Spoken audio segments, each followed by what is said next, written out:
सद्गुरुदेव भगवान की श्री हरि स्मरण।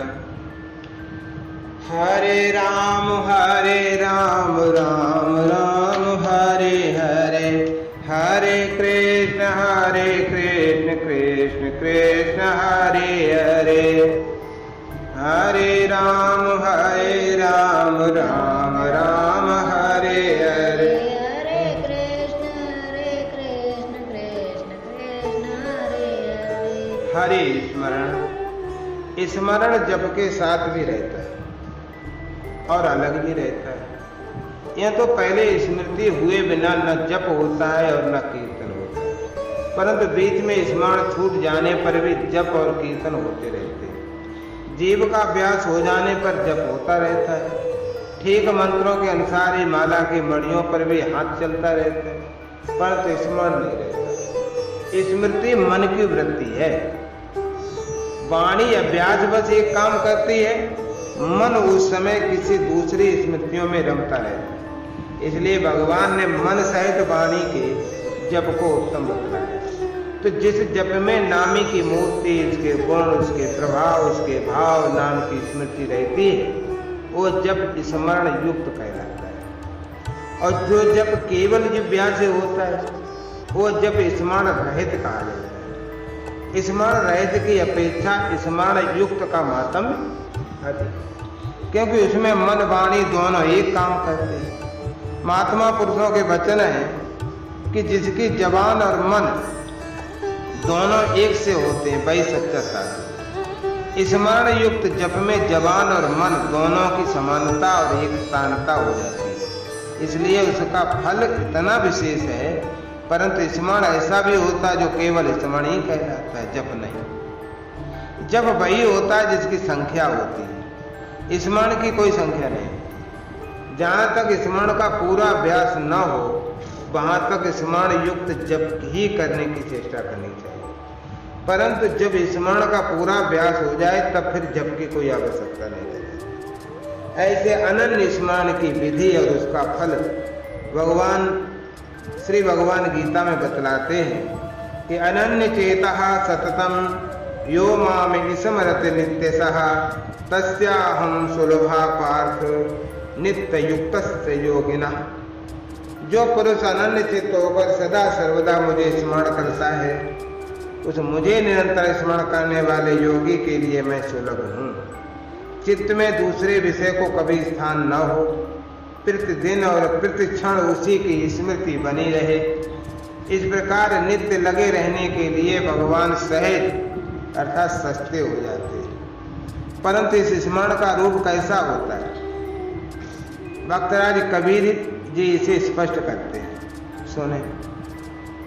सुमिरन के सुधियों करो जैसे कामी काम, एक पलक ना बिसरे निस दिन आठों याम।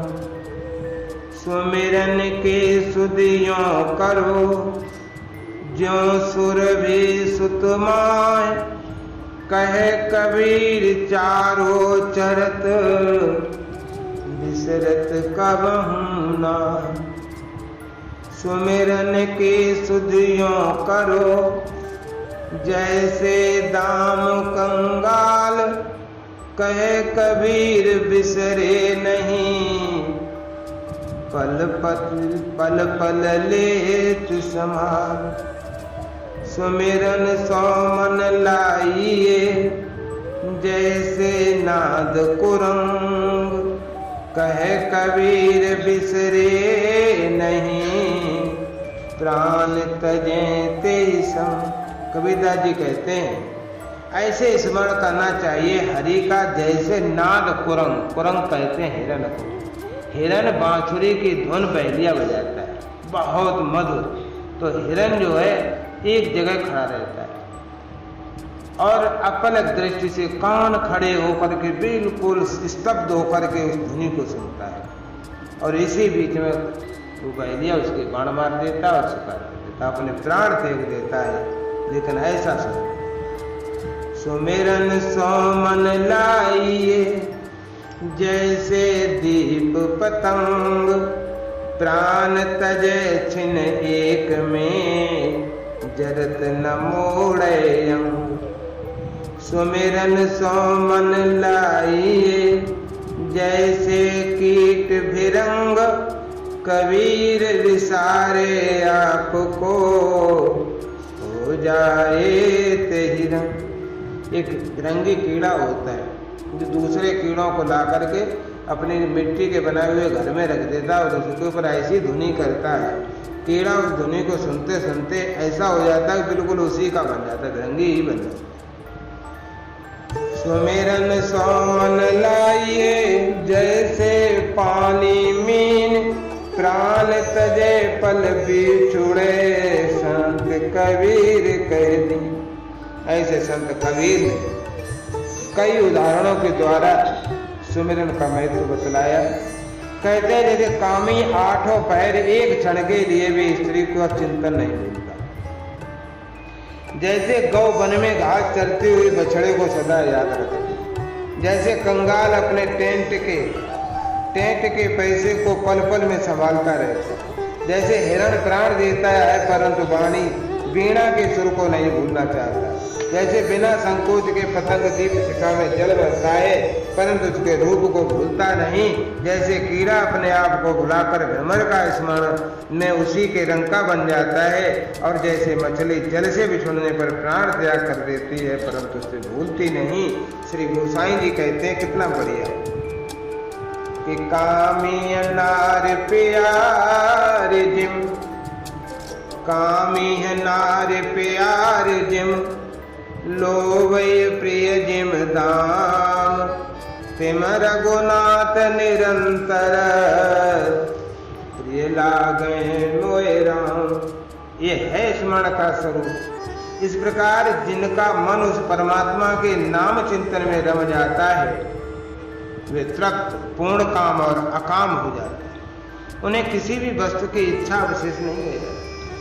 भगवान ने स्वयं कहा है श्रीमद् भागवत में कि न पारमेष्ठियम महेंद्र दृष्णयम, न सार्वभौमम न रसाधिपत्यम, न योग सिद्धिर पुनर्भवम वा, मय्यर्पितात्मेच्छित मद विनान्यत।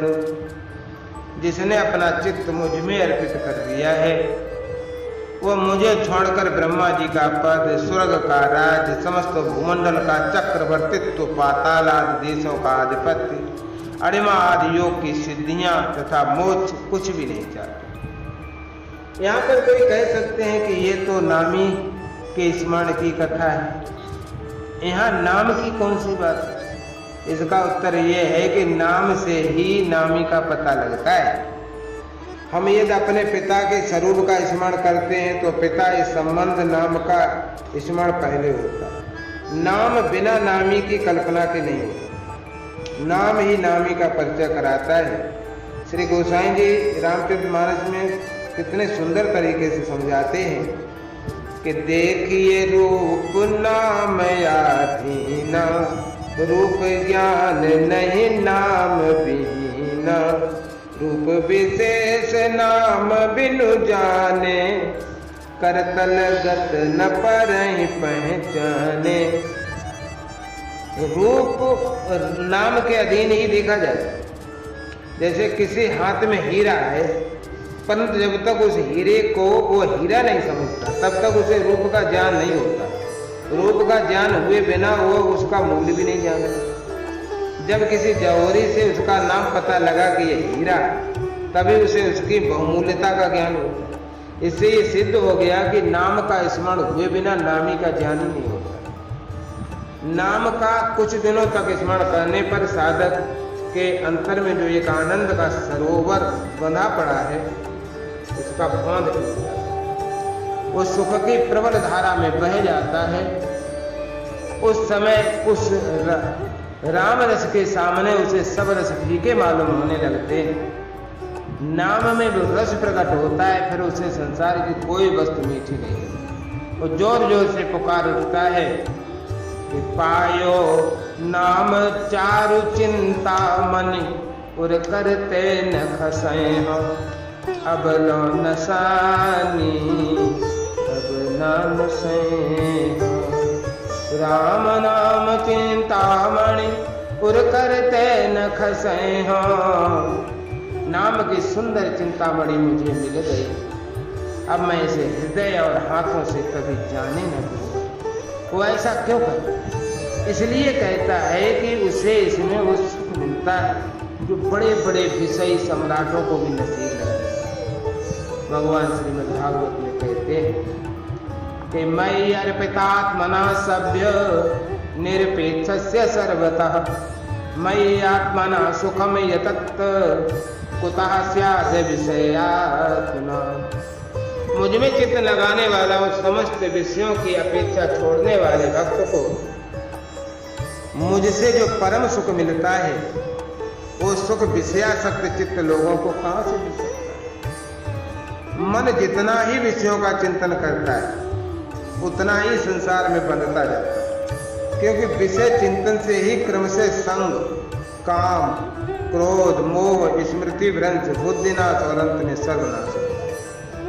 मन में पहले पहले जब स्फुरणा उठती है तो ये तरंग के सदृश होती है, परंतु वही आगे जाके समुद्र बन जाती है। इसलिए अपना कल्याण चाहने वाले लोगों को चाहिए कि वे मन में विषयों के बदले धीरे धीरे भगवान को स्थान दें, उपर्युक्त युक्तियों के द्वारा नाम स्मरण करें।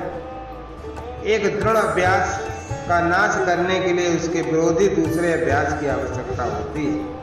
अन्य अभ्यस्त विषय के चिंतन में पहले पहले मन उगता है, अकुलाता है, झल्लाता है, परंतु दृढ़ता के साथ अभ्यास करते रहने पर अंत में तदाकार बन ही जाता है। इसलिए हठ से मन को परमात्मा के नाम स्मरण में लगाना चाहिए। नियम कर लेना चाहिए कि मन से इतने नाम जप प्रतिदिन अवश्य करेंगे, कम से कम उतना जप तो प्रतिदिन हो ही जाना चाहिए। स्मरण से ही मन में प्रेम की उत्पत्ति होती है। एक उदाहरण देखते हैं। एक स्त्री अपने नैयर में मतलब अपने पियर में, उसका पति वहां नहीं है, पति का रूप उसके सामने भी नहीं, परंतु पति का नाम स्मरण होते ही उसका मन प्रेम से भर जाता है। नाम स्मरण करते करते जब स्मरण की बान पड़ जाती है तब तो मन कभी उसे छोड़ता ही नहीं। स्मरण से क्या नहीं होता? यदि अंत काल में परमात्मा के नाम का स्मरण हो जाए तो उसके मोक्ष में जरा सा भी संदेह नहीं है। भगवान ने कहा है ना गीता में, उनकी वाणी है कि अंत काले जमामेव स्मरण मुक्त्वा कलेवरम या प्रयात समद भावम यात नास्त्यत्र संशया। जो पुरुष मृत्यु काल में मुझे स्मरण करता हुआ शरीर त्याग कर जाता है वो मुझे ही प्राप्त होता है, इसमें कोई संदेह नहीं है। परंतु अंत काल में परमात्मा की स्मृति किसे होती? जो सदा तदभाव भाविता, अर्थात सदा जिस भाव का चिंतन करता है अंतकाल में भी प्राय उसी का स्मरण हुआ करता है। इसलिए भगवान ने अर्जुन से कहा था कि हे पार्थ, तस्मात् सर्वेषु कालेषु माम अनुस्मर युद्ध च मयि अर्पित मनो बुद्धिर मामे वैश्य संशयम। तो सदा सर्वदा मेरा स्मरण करता हुआ युद्ध कर। इस प्रकार मुझ में मन बुद्धि अर्पित हो जाने से तो निसंदेह मुझे ही प्राप्त होगा। ये भगवद वाणी। ब्राह्मण हो तो वेदाध्ययन करे, क्षत्रिय हो तो रण में जाए, वैश्य हो तो व्यापार करे, शूद्र हो तो सेवा करे। सब अपना अपना काम करें, परंतु करें उसे याद रखते। वैसे ही जैसे एक दुराचरणी उपपति को, सती पति को, कृपण धन को, विषय को निरंतर याद रखता है। पनिहारी सिर पर 2 घड़े उठाकर चलती है, रास्ते में दूसरों से बात भी करती है और बिना पकड़े, परंतु उसकी स्मृति रहती है कि उसके सिर पर उठाए हुए उन दोनों घड़ों, और उस स्मृति से बिना हाथ लगाए ही वो चलती रहती है, बात भी करती है। इस प्रकार क्षण मात्र के स्मरण से ही बड़ा काम होता है भाई। आजकल लोग माला खूब फेरते हैं, हाथ रहता है गोमुखी में, परंतु मन डोला करता है विषयों में। मंत्र जप में गौड़ता रहती है, विषयों में मुक्ता रहती है। इसी से जप करते करते बीच बीच में वे बोल उठते हैं। एक सेठ जी जप कर रहे थे, माला हाथ में थी, मुंह से भी मंत्र का उच्चारण करते जाते, परंतु उनका मन और ही अनेक बातों के चिंतन में लगा हुआ था। पुत्र भी पास बैठा संध्या कर रहा था। सेठ जी माला फेरते फेरते बीच में बोल उठे, अरे कल सब ग्राहकों के रुपए आ गए, राम राम राम राम राम राम। देख तो बड़ा मूर्ख है, कहीं व्यापार में कभी सच्चाई से कमाई होती है। राम राम राम राम राम राम राम राम। हाथी के दांत दिखाने के दूसरे और खाने के दूसरे होते, समझे बेटे? राम राम राम राम राम राम राम राम। नहीं तो व्यापार में रच कैसे बैठे? तो सेठ जी हाथी कहते हैं कि हाथी के दांत दिखाने के और दूसरे खाने के दूसरे होते, समझ रहे बेटा? राम राम राम राम राम राम। नहीं तो व्यापार में रसकस कैसे बैठे? राम राम राम राम। माप कौल में जरा कस बैठना चाहिए, समझ रहे हो नहीं समझ रहे हो? राम राम राम राम। मैं तो मर जाऊंगा, फिर तेरा काम कैसे चलेगा? राम राम राम राम राम। ये जप होता है, ये जप है। इस तरह राम नाम करने वाले ढोंगी लोगों के कारण ही नाम पर लोगों की रुचि घटती जाती है। परंतु नाम प्रेमियों को इस ओर ध्यान नहीं देना चाहिए। यदि कोई मूर्ख रत्न का दुरुपयोग भी करता है तो उसे इससे रत्नपना और उसकी बहुमूल्यता थोड़ी घट जाती है। कहने का तात्पर्य केवल इतना ही है कि स्मरण सच्चा होने से शीघ्र फलप्रद होता है। इसलिए बड़े प्रेम से महामंत्र का जप अहरनिश करते ही रहना चाहिए। हरे राम राम राम हरे हरे, हरे कृष्ण कृष्ण कृष्ण हरे हरे। सद्गुरु भगवान